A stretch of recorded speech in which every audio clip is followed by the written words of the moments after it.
प्रिय श्रोता, नमस्कार। कार्यक्रम वेद पाठशाला में आपका हार्दिक स्वागत है। इस कार्यक्रम में हम परमेश्वर के वचन का विस्तार पूर्वक अध्ययन किया करते हैं, जो आपकी आत्मिक उन्नति के लिए लाभदायक सिद्ध होगा। तो लीजिए सुनते हैं आज का ये संदेश। नमस्कार श्रोता मित्र, वेद पाठशाला की अगली कक्षा में आपका स्वागत है। यह पवित्र शास्त्र के सर्वेक्षण का अध्ययन विषय है, जो हमें पवित्र शास्त्र के प्रत्येक पुस्तकों का परिचय देता है।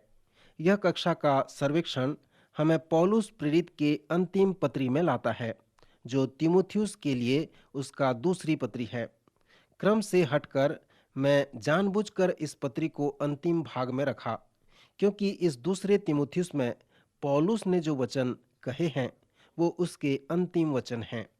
हमने पौलुस के पत्रियों का प्रारंभ उसके रोमियो की पत्री से किया था और अब हम दूसरा तीमुथियुस से समाप्त करेंगे, क्योंकि मैं चाहता था कि इस पत्री के अंत में हम देखें और उसको अंत में रखें। पौलुस द्वारा तीमुथियुस की ये पत्री पौलुस की अंतिम इच्छा व नियम है। संस्कृति से पता चलता है कि रोम के जेल खाने में पौलुस दो सिपाहियों के मध्य में सांकलों के बीच में बंधा हुआ था, परंतु वहां पर पवित्र शास्त्र को पढ़ाने व सिखाने के लिए उसे अनुमति मिल गया था। लोग आते थे और उसकी आवश्यकताओं की पूर्ति किया करते थे। फिर संस्कृति से यह भी पता चलता है कि प्रथम बार पौलुस को रोमी बंदीगिरी से छोड़ दिया जाता है। कलीसियाई इतिहास से पता चलता है कि रोम के बंदी से छोड़ दिए जाने के बाद वह स्पेन को चला जाता है। उसने रोमी चेलों से कहा कि वह रोम में आना चाहता है, कि जब वह स्पेन में सेवा कार्य करने जाए तो रोमी विश्वासी उसे सहयोग दें। कलीसियाई इतिहास बताती है कि उसने ऐसा ही किया और स्पेन में सुसमाचार प्रचार करने के बाद वह इफिसुस को वापस चला गया। फिर इफिसुस से वह त्रोआस को चला गया और वहां पर जब नेरो ने रोम को जला दिया और यीशु मसीह के चेलों पर दोष लगा दिया, और जब ऐसा हुआ तो मसीही विश्वासियों को दुख उठाना पड़ा। लोग उन्हें घृणा करने लगे, उनके साथ क्रूरता से व्यवहार किया गया। न केवल बड़े लोग परंतु छोटे लोग भी उनसे घृणा करने लगे। आप इस पतरस की पत्री में इसे प्राप्त कर सकते हैं, जो कड़ा विरोध उन पर हुआ था। यह केवल नेरो के कार्य से हुआ था, क्योंकि उसी ने रोम को जलाकर प्रभु यीशु मसीह के चेलों पर दोष लगाया था। पौलुस व पतरस कलीसिया के अगुओं के नाम से जाने जाते थे, तो वहां के आम लोगों के वे एक नंबर के शत्रु बन गए। जब पौलुस को फिर से त्रोआस में बंदी बना लिया गया, तो हमें दूसरा तीमुथियुस से पता चलता है कि उस समय तीमुथियुस पौलुस के साथ था। जिन्होंने उसे बंदी बनाया था, उन्होंने पौलुस के साथ बुरा व्यवहार किया था। इसीलिए तीमुथियुस मन में बहुत ही टूट गया था। सो इस पत्री में पौलुस तीमुथियुस से कहता है, मैं तेरे आंसुओं को स्मरण करता हूँ। इतने धूर्तता के साथ उसे बंदी बनाकर उसके साथ बर्ताव किया गया था कि पौलुस स्वयं इस बात का अनुभव किया कि वह अब इस दूसरे बंदी में उस क्लेश को नहीं सहन कर सकेगा। सो जैसे पौलुस इस पत्री को तीमुथियुस के लिए लिखता है, तो वह जानता था कि उसके दिन गिने हुए हैं, उसे प्राणदंड मिलने ही वाला है। जब पौलुस ने फिलिपियों को लिखा, तब उसने कहा, मेरे लिए प्रार्थना करो ताकि तुम्हारे प्रार्थना के द्वारा मैं बंदीगिरी से छुड़ाया जा सकूं। उसने फिलेमोन से भी ऐसा ही कहा, परंतु उसने इस पत्री में इस प्रकार नहीं कहा, पर वह जानता था कि अब उसे छुटकारा नहीं मिलने वाला है। उसके मृत्यु की घड़ी बहुत निकट आ पहुंची है। सो इस बात ने इस महान प्रेरित को बहुत दुखित कर दिया था। यदि आप रोम के उस कठोर कारावास में जाएंगे, तब आप इस पत्री के एक एक पद के भार की प्रशंसा करेंगे। रोम के उस जेल में एक काल कोठरी है, जहां पर पौलुस को रखा गया था। उनके हाथ पांव को सांकलों से ऐसा बांधा गया था कि वे लेट नहीं सकते थे। कैदियों को लंबे समय तक बांध कर रखा जाता था, ताकि वे अपने में स्वतंत्रता अनुभव न कर सकें। वह काल कोठरी इतनी दुर्गंध युक्त थी जो असहनीय थी। सो कैदियों के लिए इस प्रकार की स्थिति रोम के लोगों ने बनाया था और इसी तरह से वे कैदियों को यातनाएं दिया करते थे। उनका नियम था कि बिना प्राण लिए जितनी भी और कैसी भी यातनाएं हों उन्हें दिया जाए ताकि वे असहनीय पीड़ा का अनुभव कर सकें। सो इस प्रकार के पीड़ादायक काल कोठरी में पौलुस ने अपना अंतिम दिन का समय व्यतीत किया। जिन कैदियों को वे घृणा करते थे उन्हें वे इस प्रकार के काल कोठरी में रखा करते थे। सो जब पौलुस ने तीमुथियुस को, जो उसके प्रिय पुत्र के जैसा था, इस अंतिम पत्र को लिखा तो वह इस प्रकार से शारीरिक पीड़ा में था और अपने मृत्यु के अंतिम घड़ी में पहुंच चुका था। यह एक भेद की बात है कि पौलुस ने इस पत्री को किस प्रकार लिखा और किस प्रकार बंदीगृह में रहकर उसे भेजा। पौलुस हमसे कहता है कि एक वृद्ध व्यक्ति था जिसका नाम उनेसफुरूस था। प्रभु उस घराने पर दया करे, क्योंकि उसने बहुत बार मेरे जी को ठंडा किया और मेरे जंजीरों से लज्जित न हुआ। अर्थात वह उससे न डरा जो कैदी रोमी लोगों के श्राप के अधीन कैद में है। उसे मिलने जाना बड़ा खतरनाक है। सो जब पौलुस ने इस अंतिम शब्द को तीमुथियुस और आत्मिक प्रयोग के द्वारा मुझे व आपसे कहा है, तब वह श्राप के अधीन था। जो लोग कैदियों के पास मिलने आते थे, रोमी उन्हें भी बंदी बनाने के योग्य थे। इस पत्री में पौलुस कहता है कि वे सब मुझसे फिर गए हैं, परंतु मेरा प्रभु उस अनुग्रह उस दिन पर होने पाए।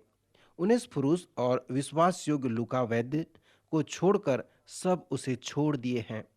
जिस प्रकार प्रेरित यीशु को छोड़कर भाग गए, उसी प्रकार सब लोगों ने पौलुस को छोड़ दिया। ऐसा लगता है कि वह वृद्ध व्यक्ति उनेसफुरूस, जो पौलुस से मिलने जाया करता था, इस पत्र को काल कोठरी से लाया या फिर लुका लाया होगा। और स्पष्ट रूप से पौलुस ने इस पत्री को अपने हाथ से नहीं लिखा है, परंतु उसने कहा और किसी और ने इसे लिखा है। यदि आप इस जेल खाने के विषय में कुछ बातें जानने का विचार करें कि वह किस प्रकार हो सकता है और कुछ ऐतिहासिक परिप्रेक्ष्य में देखें, तो जिस तरह से पौलुस ने इस पत्री को लिखा है, तो प्रत्येक शब्द जो उसके हृदय से निकलकर आया है उसमें वजन है। श्रोता मित्र, इस पत्री के परिचय को इतना देखने के बाद आइए इस तीमुथियुस के दूसरे पत्री के संदर्भ पर विचार करें। पौलुस तीमुथियुस से कहता है, तीमुथियुस, मैं तेरे लिए कैसे परमेश्वर का धन्यवाद करूं। मैं प्रतिदिन तेरे लिए प्रार्थना करता हूं और कभी-कभी लंबे रात्रि तक परमेश्वर से विनती करता हूं कि वह तुझे बहुतायत से आशीष प्रदान करे। क्या आपको नींद नहीं आती? यदि आपको पौलुस की तरह बंदीगृह में साकलों द्वारा बांधा जाए, तो क्या आपके नींद में परेशानी नहीं होगी? पौलुस ने पूरी रात उस काल कोठरी में प्रार्थना की। पौलुस एक महान प्रार्थना योद्धा था। जैसे मैंने पहले आपको बताया कि उसने प्रार्थना की सूची बनाकर प्रार्थना किया और लोगों से कहा कि मैं निरंतर तुम्हारे लिए प्रार्थना करता हूँ, हर समय प्रार्थना करता हूँ। सो इस प्रकार आप देखते हैं कि पौलुस ने अधिक समय प्रार्थना में व्यतीत किया था। पौलुस ने तीमुथियुस से कहा, मैं प्रतिदिन और कभी-कभी लंबे रात्रि तक तेरे लिए प्रार्थना किया है कि मेरा परमेश्वर तुझे बहुतायत से आशीष प्रदान करे। जिस परमेश्वर की सेवा मैं अपने बाप दादों की रीति पर शुद्ध विवेक से करता हूँ, उसका धन्यवाद हो कि अपनी प्रार्थनाओं में तुझे लगातार स्मरण करता हूँ और तेरे आंसुओं की सुधि करके रात दिन तुझसे भेंट करने की लालसा रखता हूँ कि आनंद से भर जाऊं और मुझे तेरे उस निष्कपट विश्वास की सुधि आती है जो पहले तेरी नानी लोइस और तेरी माता यूनिके में थी, और मुझे निश्चय हुआ है कि तुझ में भी है। इस कारण मैं तुझे सुधि दिलाता हूं कि तू परमेश्वर के उस वरदान को जो मेरे हाथ रखने के द्वारा तुझे मिला है चमका दे, क्योंकि परमेश्वर ने हमें भय नहीं पर सामर्थ और प्रेम और संयम की आत्मा दी है। आप यहाँ तीमुथियुस की रूपरेखा को देख सकते हैं। शायद तीमुथियुस एक संकोची व शर्मिला व्यक्ति था। शायद लोगों के साथ उसका समस्या था। वह डरने वाला व्यक्ति था और इसीलिए पौलुस ने उससे कहा कि परमेश्वर ने हमें भय का नहीं वरन सामर्थ और प्रेम और संयम की आत्मा दी है। उसने कहा, मुझे आशा है कि तेरा विश्वास दृढ़ व अटल है। यद्यपि मसीह की गवाही देने के कारण कैद में हूं, सो इसके लिए तू लज्जित न हो, पर उस परमेश्वर के सामर्थ के अनुसार सुसमाचार के लिए मेरे साथ दुख उठा। श्रोता मित्र, मैं सोचता हूं कि यह तीमुथियुस के लिए पौलुस द्वारा वो संदेश है कि वह मसीह के लिए खड़ा हो जाए। यदि कोई उस यातना के कारण मसीह को छोड़ सकता था तो अपने को बचा लेता था, परंतु पौलुस तीमुथियुस से नहीं कह रहा है कि अपने आप को छिपा ले, कोई तुझे जानने न पाए कि तू मसीह का अनुयायी है। पौलुस ने उसे ऐसा नहीं कहा, परंतु उसने तीमुथियुस से कहा कि तू विपरीत दिशा की ओर चल और सुसमाचार के लिए दुख उठा। फिर पौलुस उसे एक सुंदर संदेश देता है और कहता है, यह वही है जिसने हमारा उद्धार किया और पवित्र बुलाहट से बुलाया। यह हमारे कामों के अनुसार नहीं, परंतु अपनी मनसा और उस अनुग्रह के अनुसार है जो मसीह यीशु में सनातन से हम पर हुआ है। पर अब हमारे उद्धारकर्ता मसीह यीशु के प्रकट होने के द्वारा प्रकाश हुआ, जिसने मृत्यु का नाश किया और जीवन और अमरता को उस सुसमाचार के द्वारा प्रकाशमान कर दिया, जिसके लिए मैं प्रचारक और प्रेरित और उपदेशक भी ठहरा। इस कारण मैं उन दुखों को भी उठाता हूँ, पर लजाता नहीं, क्योंकि मैं उसे जिसकी मैंने प्रतीति की है जानता हूँ और मुझे निश्चय है कि वह मेरी थाती की उस दिन तक रखवाली कर सकता है।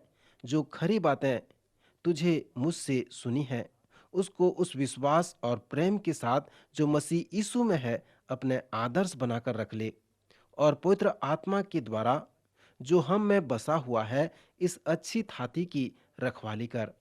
जब कठिन परिस्थिति में पौलुस अपने जीवन के अंत में था, तब उसने धर्म विज्ञान की तरह विद्यार्थियों से इस प्रकार नहीं कहा, तिमोथी, मैं जिस प्रकार विश्वास करता हूँ उसे जानता हूँ और मैं धन्यवादित हूँ कि मैं कायल होकर सही हो गया हूँ। मैं जानता हूँ कि मेरे पास सिद्धांत हैं।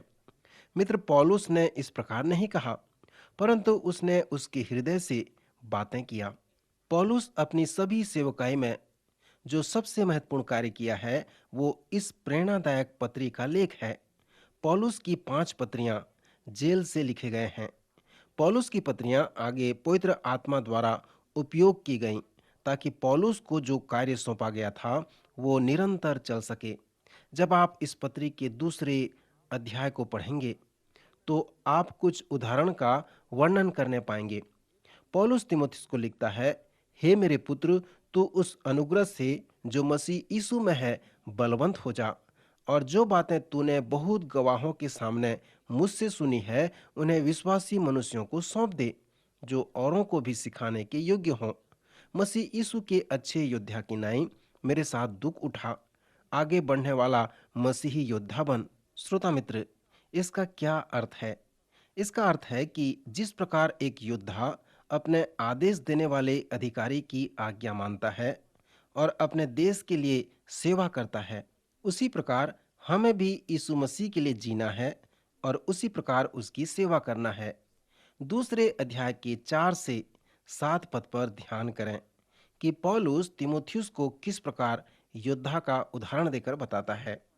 फिर अखाड़े में लड़ने वाले के विषय में और फिर किसान के विषय में उदाहरण देता है। फिर पौलुस लिखकर कहता है, जो मैं कहता हूं उस पर ध्यान दे और प्रभु तुझे सब बातों की समझ देगा, और उन उदाहरणों का अनुसरण कर।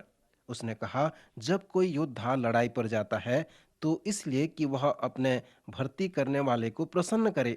वह अपने आप को संसार के कामों में नहीं फंसाता, परंतु अपने आप को इस प्रकार पूर्ण रूप से समर्पित करता है ताकि युद्ध में विजय प्राप्त कर सके। फिर वह उससे कहता है कि यीशु मसीह तुम्हें आदेश देने वाला प्रधान अधिकारी है। वह तुम्हें बुलाया है कि तुम युद्ध में लड़ो।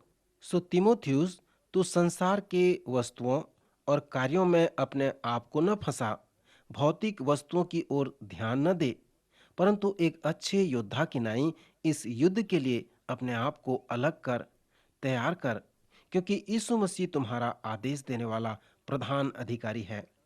फिर वह अखाड़े में लड़ाई के विषय में उदाहरण देकर बताता है, यदि वह विधि के अनुसार न लड़े तो मुकुट नहीं पाता, क्योंकि सभी खेल के लिए नियम व विधि होते हैं। उसी प्रकार मसीही जीवन जीने के लिए भी विधि है, नियम है, और उनमें से एक है कि आप मसीह के लिए दुख उठाएं। आप स्वेच्छा से अपना क्रूस उठाकर उसके पीछे हो लें और दुख उठाएं। आप दुख सहने के लिए मसीह से अनुग्रह प्राप्त करें। परंतु तीमुथियुस, तू जान ले कि दुख उठाना उस खेल का एक विधि है। फिर पौलुस उसे किसान का उदाहरण देता है कि किसान कठिन परिश्रम करता है। इस कठिन परिश्रम के कारण अनेक लोग खेती का काम छोड़कर शहर की ओर आते हैं कि उन्हें कठिन परिश्रम करना न पड़े। जब किसान बोता है तब भी वह कठिन परिश्रम करता है, और जब फसल काटता है तब भी वह कठिन परिश्रम करता है। सो तभी वह अपने परिश्रम का प्रतिफल प्राप्त करता है।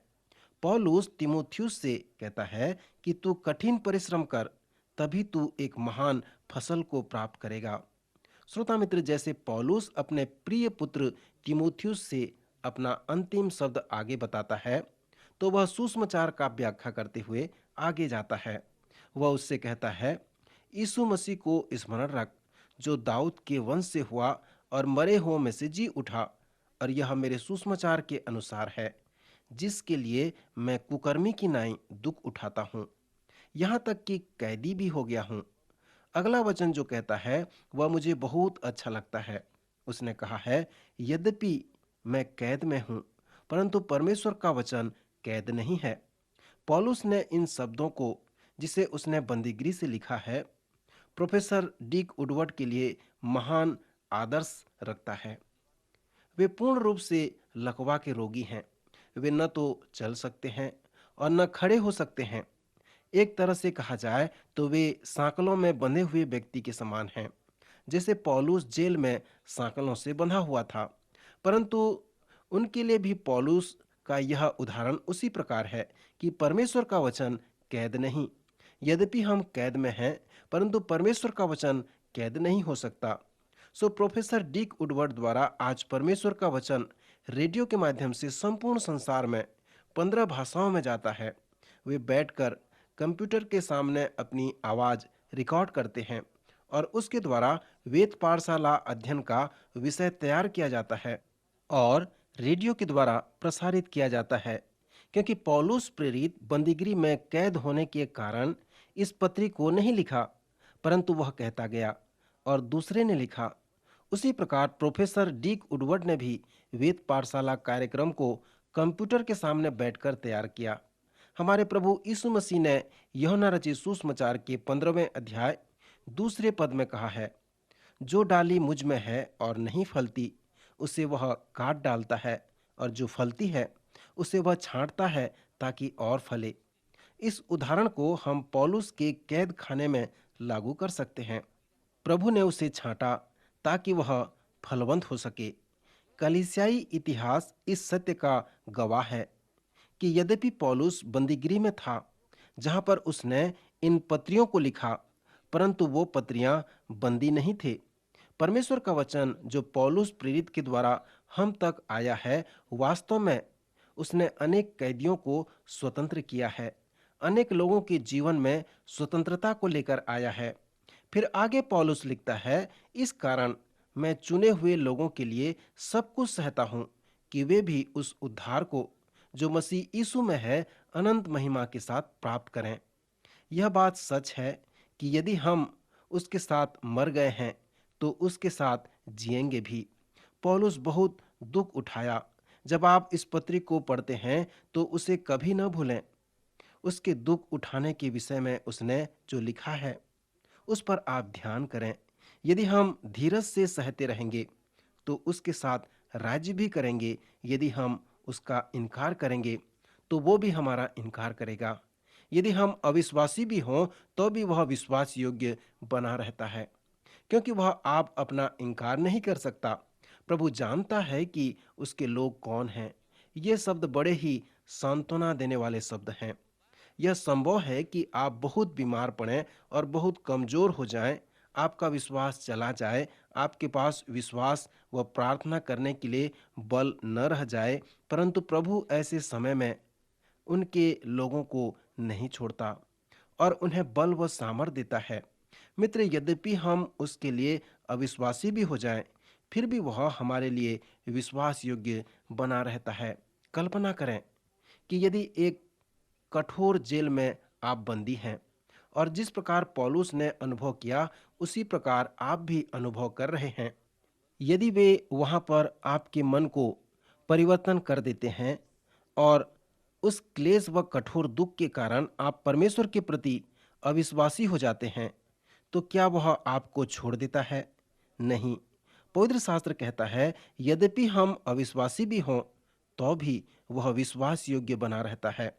वह हमें इनकार नहीं करेगा, क्योंकि वहाँ हमारे विश्वास की नींव है। जैसे कि वह बड़ा आधारशिला है और उसमें इस प्रकार लिखा हुआ है, यहोवा उन्हें जानता है जो उसके हैं। मित्र, यद्यपि हम विश्वास व प्रार्थना करने में कमजोर हैं, फिर भी वह अपने को इनकार नहीं करता, अपने लोगों को बचा लेता है। यद्यपि हम उसके लिए अविश्वासी हों, फिर भी हमारे लिए विश्वास योग्य बना रहता है। तीमुथियुस की यह दूसरी पत्री उन महान सच्चाइयों से भरे हुए हैं। यदि आप इस पत्री के सार को समझते हैं तो आप इसके सच्चाइयों की प्रशंसा करेंगे। फिर पौलुस बर्तन का उदाहरण देकर कहता है कि घर में कई प्रकार के बर्तन होते हैं और कोई आदर का होता है तो कोई बर्तन अनादर का होता है। कुछ बर्तन सोने चांदी के होते हैं और कुछ काठ और मिट्टी के बर्तन होते हैं। यदि कोई इनमें से अपने आप को शुद्ध करेगा तो वह आदर का बर्तन और पवित्र ठहरेगा और स्वामी के काम आएगा और हर एक भले काम के लिए तैयार होगा। दूसरे अध्याय के 15वें पद में पौलुस तीमुथियुस को लिखता है, अपने आप को परमेश्वर का ग्रहण योग्य और ऐसा काम करने वाला ठहराने का प्रयत्न कर जो लज्जित होने न पाए और जो सत्य के वचन को ठीक रीति से काम में लाता हो। यह इस पत्री का एक महान पद है। यीशु के चेले अनुशासन में रहने के लिए बुलाए गए थे। चेला होने का अर्थ यही है। पौलुस तीमुथियुस से कहता है कि अपने आप को ऐसे अनुशासन में रख जिससे तू परमेश्वर का ग्रहण योग्य सेवक ठहरे और ऐसा काम करने का प्रयत्न कर जिससे तुझे लज्जित होना न पड़े। सत्य के वचन को ठीक रीति से काम में लाया कर। मित्र, हजारों विश्वासी इस पद को याद कर लेते हैं। श्रोता, जैसे आप इस पत्री को नियमित पढ़ते हैं तो स्मरण करें कि आप पौलुस प्रेरित के अंतिम वचन, अंतिम इच्छा व नियम को पढ़ रहे हैं। यही है पौलुस के अंतिम वचन जिसे उसने तीमुथियुस और संपूर्ण जगत के लोगों के लिए लिखा है। बहुत कुछ सीखने के लिए है, परंतु मैं आपसे पूछता हूं कि क्या आप परमेश्वर के वचन को अधिक से अधिक सीखने के इच्छुक हैं? मेरी प्रार्थना है कि यह कक्षा आपकी सहायता करे, जो आपको वचन सिखाने में भूख पैदा करे। हमारा समय समाप्त हो रहा है। बराबर वचन पढ़ें और प्रभु यीशु मसीह के विश्वास योग्य अनुयायी बने। आपके लिए प्रभु से मेरी यही प्रार्थना है।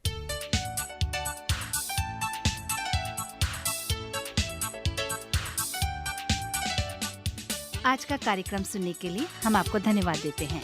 श्रोताओ, आत्मिक विषय से संबंधित कोई सवाल आपके मन में है तो आप अपने सवालों का जवाब इस पते पर प्राप्त कर सकते हैं। हमारा पता है कार्यक्रम Ved Pathshala, radio Vishwavani, post box number 317, Lucknow 226001, Uttar Pradesh. पता एक बार फिर सुन लीजिए। कार्यक्रम Ved Pathshala, radio Vishwavani, post box number 317, Lucknow 226001, Uttar Pradesh. और हाँ श्रोता, आप हमसे ईमेल के द्वारा भी संपर्क कर सकते हैं। हमारी ईमेल आईडी है hindiembassy@radio@vv.org, hindiembassy@radio अब हमारे कार्यक्रम का समय यहीं पर समाप्त होता है। अगले कार्यक्रम में आपसे फिर भेंट होगी। तब तक के लिए हमें आज्ञा दीजिए। नमस्कार।